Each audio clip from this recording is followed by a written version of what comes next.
999 Part 5-3. Imagine a river that splits in two, like an upside-down Y. The river flows from the top to the bottom, from a single stream into two branches. It only flows in one direction. It can never flow backwards. Information is the same way.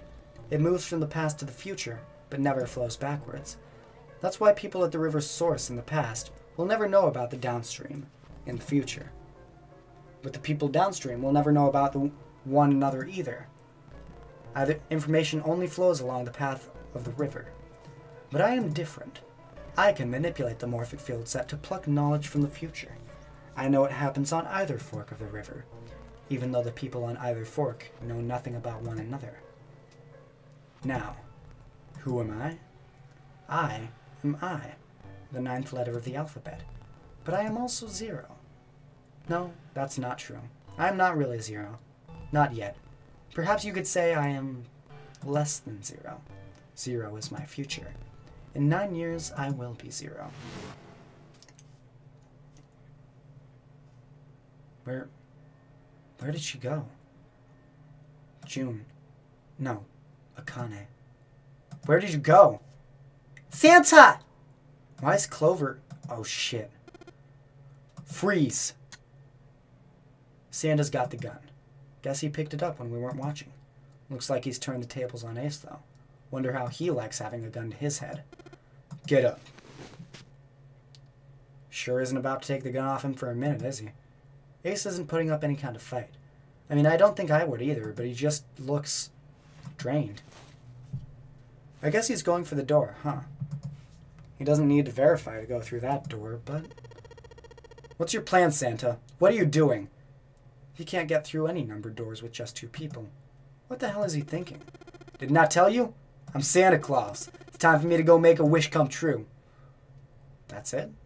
That's all he's gonna give us? What the hell does that even mean? Shit, they're out.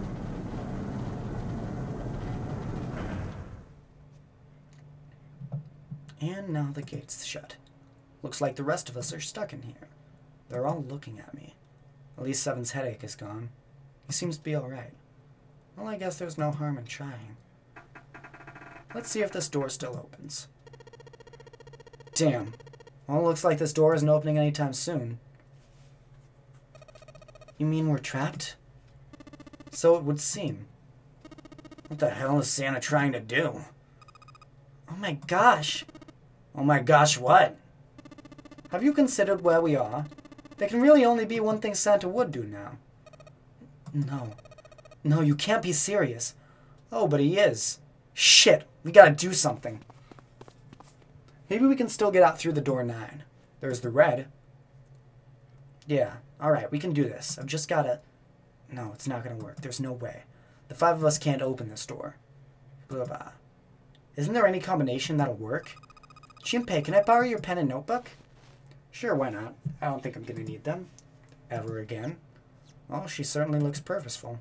Looks like she's writing equations. A lot of them. Huh? Oh man, she doesn't look very happy. What? Hey, no need to be ripping pages out like that. Jeez. What the hell are you doing, Clover? Give me that. Alright, at least Seven's got it away from her. Maybe now I can get a look at what she was writing. Let's see.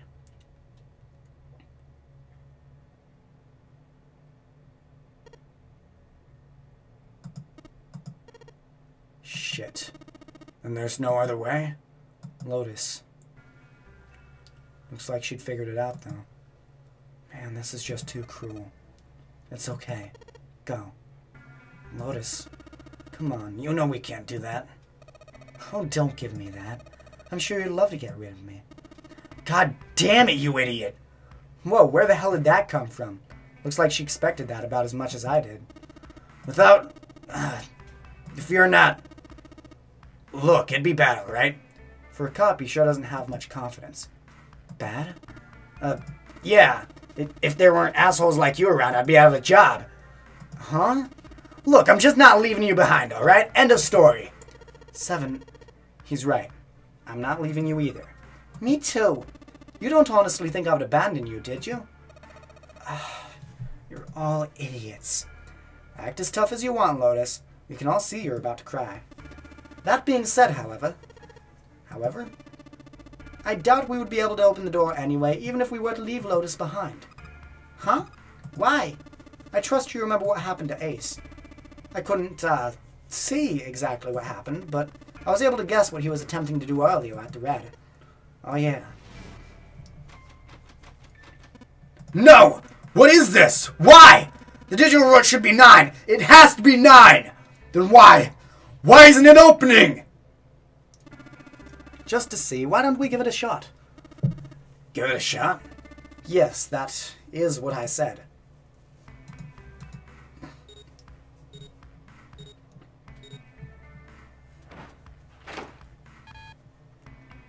And 1 plus 8 is 9.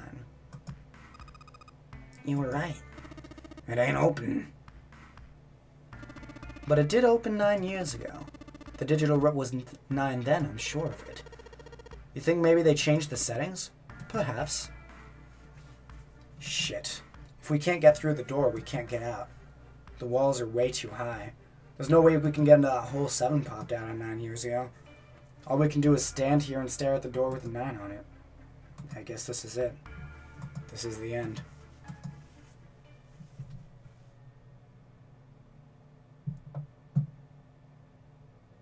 I was watching. I had watched everything that was reflected in his eyes. I was listening. Every sound that vibrated in his eardrums I heard. Smell, taste, touch. I felt everything he felt. I knew. I knew everything about him. What he was thinking, what he was feeling, what he was sensing. All of his feelings and worries and fears became mine. My mind, my consciousness, was inside of him. Through the morphic field set we were resonant, and we were as one. I was him, and at the same time, I was an observer. It started with a tremendous noise, like a clap of thunder. This is new music. That was approximately 9 hours ago. A bomb had gone off on the ship we were on. That was when my resonance with him began. My resonant event melted into him and we became one, inside of Junpei. Somehow I found myself in Junpei's mind, 9 years in the future. But I didn't lose myself. I was living in 2 realities at once. One was the present, and the other was the future. Perhaps you can think of it as 2 movies showing on the same screen, at the same time. Eventually, it becomes difficult to separate them, and determine which movie is which. However, if I concentrated, I was able to focus on one or the other. That was why I was able to grasp what was happening in front of me. Come on! Over here! That was my brother, Aoi. He was screaming. I followed it. Well, the narrator was a female all this time, but I'm just gonna keep using this calm voice. Around me were 7 other children. They all looked like they were about my age. Come on! Hurry up! We ran down a long straight hallway and burst into the large hospital room.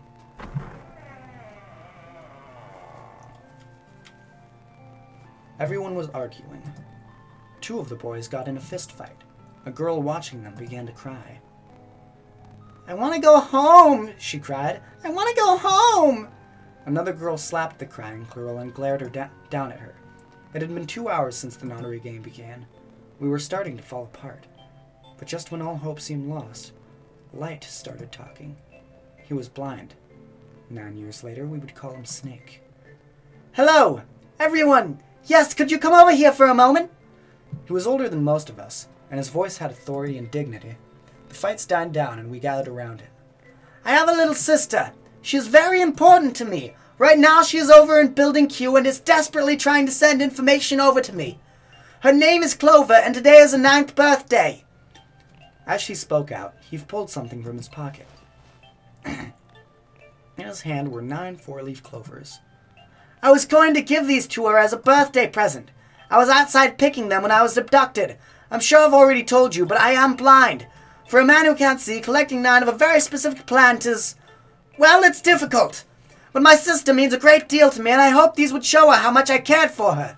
Since it's her 9th birthday, I thought 9 4-leaf clovers would be appropriate.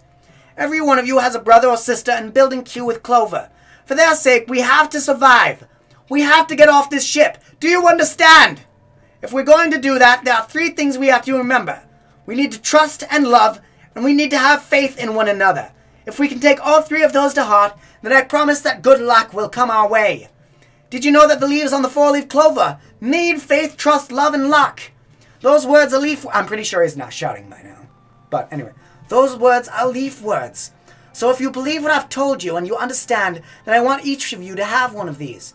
They're a promise between friends. He gave a clover to each of us. I took one too. Eventually he was left with only a single 4-leaf clover. He had one last thing to say. Now don't ever forget. So long as you have that, we will always be connected. Do you understand? When he finished, the tension of only a few minutes before was gone. We were calm. After that, we ran around the ship for a while longer and opened several of the numbered doors until finally we found a door with a number 9 on it. In fact, there were 2 doors with 9 on them, and we found them in the chapel. We split into 2 groups and walked through the doors.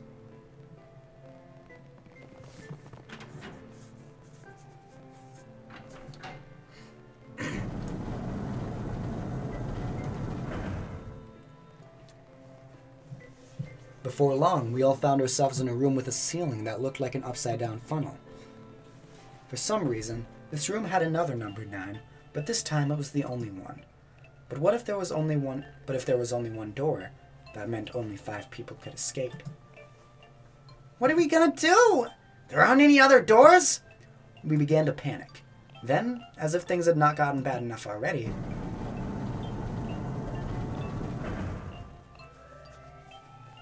Warning.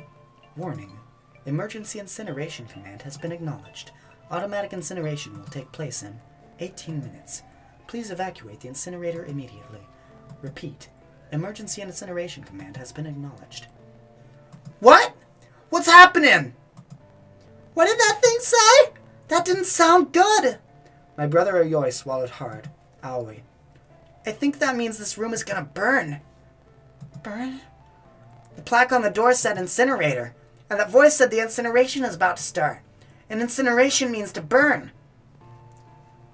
No! Help me! Abject terror filled the room, as everyone began to scream and cry. Every pair of eyes were filled with despair. Then, high up on the wall, a door opened and a man appeared. He was a huge, frightening mountain of a man, as large as a bear. 9 years later, we would call him 7.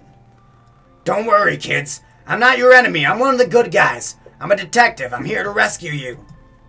The rest happened just like 7 had said it did.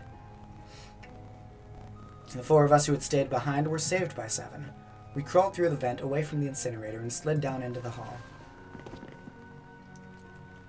We came out on the other side of door 9. On the wall opposite the door was a set of double doors. We went through those and began to run up the spiral stairs. As we ran, I led the way. Behind me were Nana and my brother Aoi, Snake, and 7. The other children, the one who has gone through door 9 before us, were up ahead.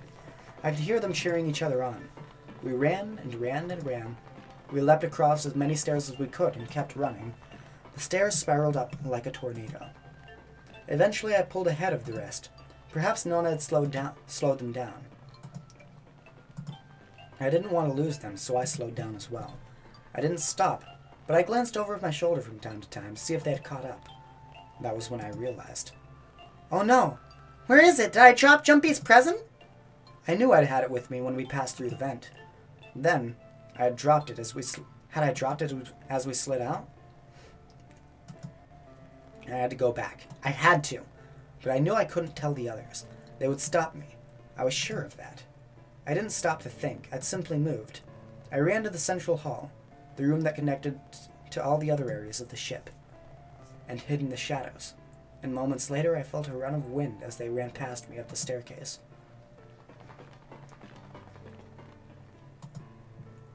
I waited until they were out of sight, and then I ran. I moved as quietly as I could, down and down and down. Finally, I reached the bottom deck. I ran into the hallway and looked around frantically. There it is! It was just where I thought it would be, sitting under the opening of the vent. I ran over and snatched it from the floor, but as I ran back towards the stairs and freedom,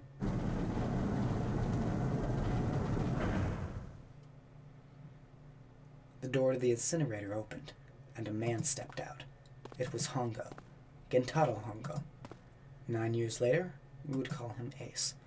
How wonderful to see you decided to come back. His smile made my blood run cold. It looked mechanical, as if someone had simply pulled up the corners of his mouth. Come with me. We must continue the experiment. I shook my head, eyes wide. Slowly I began to walk backwards. 1 step, 2 steps, 3 steps. Then I spun around and broke into a run. I felt Hongo's hand close over my left wrist. I said, come with me! There was an edge of insanity to his voice now. I pulled as hard as I could. No, I don't want to! Let me go! Please let go of me! I shook my body and flailed my arms, trying desperately to get Hongo to let go of me. But I was still only a child. I was no match for a man like Hongo. Stop struggling, goddammit! Do as I tell you! He heaved on my arm, trying to pull me into the incinerator. I screamed. Help me! Somebody help me! Then suddenly, Akane! The door to the stairs flew open, and my brother Aoi burst out of it. Behind him came Seven Snake. Akane! He cried my name again as he leapt towards Hongo. You came back! I cried out. Ha! You're too late, idiot! Hongo threw his full weight against my arm, pulling us both into the incinerator. Ah! The force of it threw me to the floor. I scrambled to my feet and looked towards the open number 9 door. Hongo stood between it and me, but behind him I could see my brother, his fists clench. But those fists never reached Hongo.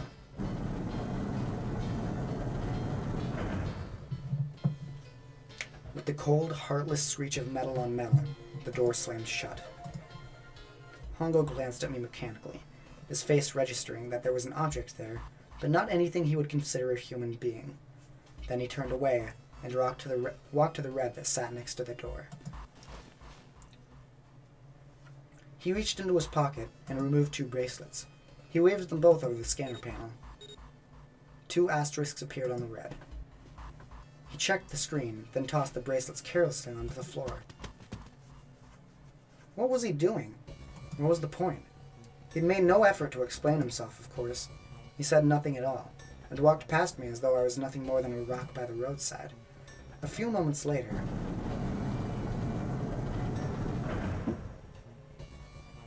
the double doors slid shut as well. Faintly, I could hear someone pounding on the door behind me. I turned around and ran towards the door with the 9. Akane! Akane, are you okay? I could hear a voice from the other side of the door. A worried, frightened voice. Help me! My voice was already raw, but I screamed as loud as I could. My voice echoed lonely around the empty room. What should I do? I think I'm trapped in here. Where's Hongo? He went out the other door. What? Then it started again. Warning. Warning. Emergency incineration command has been acknowledged. Atomic incineration will take place in 18 minutes. Please evacuate the incinerator immediately. Holy shit! Man, I knew what it was gonna say, but that's one hell of a creepy voice. I knew it. It's starting. Santa started the incinerator. Fuck! Man, I never thought I'd hear that damn voice again after 9 years. What the hell? What the hell? What are you talking about? It's 9 years this and 9 years that. And when it's not 9 years something, then you're talking about some sort of fucking experiments. What in God's name are you talking about? You aren't making any sense. I'm sorry, Lotus, but we really don't have time to explain it right now. I promise I'll tell you everything once we get out of here. But automatic incineration will take place in 17 minutes. You know what that means, right? Incinerate means burn. What kind of an idiot do you think I am? I know what incinerate means. Well, god damn it. Okay, fine. I won't ask anything else. Talk about whatever you want, but you have to do something for me. 7. Figure this out. What? Why me? Just shut up and stop this thing. How the hell? There has to be some sort of emergency shut-off button. There isn't anything like that. How the hell do you know? Because I looked for it 9 years ago. Yeah, Lotus isn't happy about that. Can't really blame her. Wait. The floor. It's moving.